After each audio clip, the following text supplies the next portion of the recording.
جب ہماری مائیں اور بہنیں توحید پر تھیں، دین پر تھیں، پاک دامن تھیں،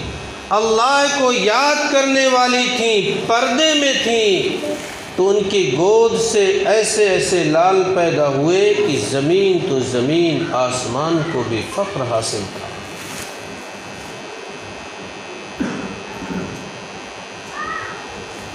جب یہ صفات ان کے اندر تھے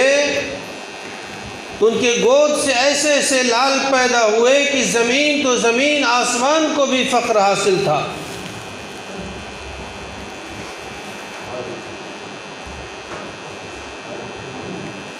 بہادری کا ڈنکا پوری دنیا میں بجوا دینے والے لال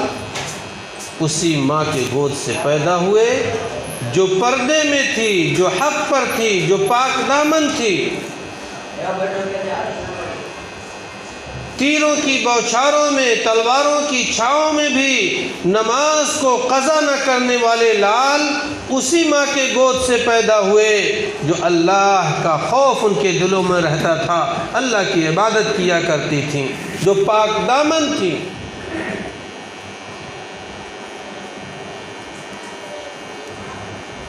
ان کے گود سے ایسے ایسے لال پیدا ہوئے۔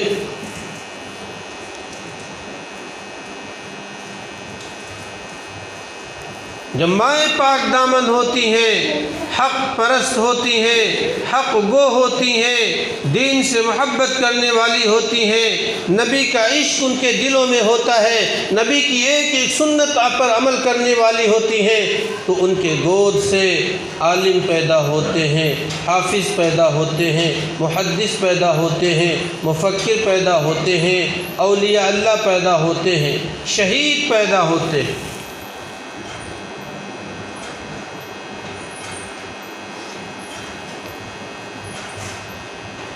اگر ہماری ماؤں کے اندر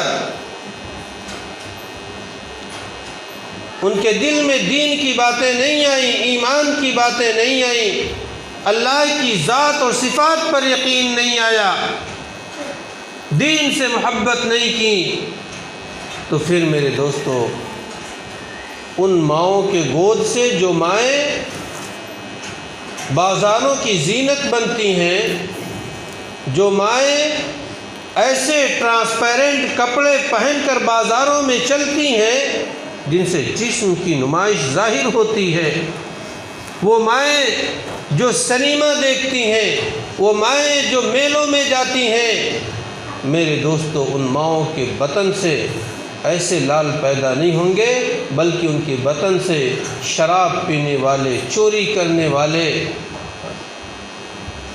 اسلام کو بدنام کرنے والے پیدا ہوں گے۔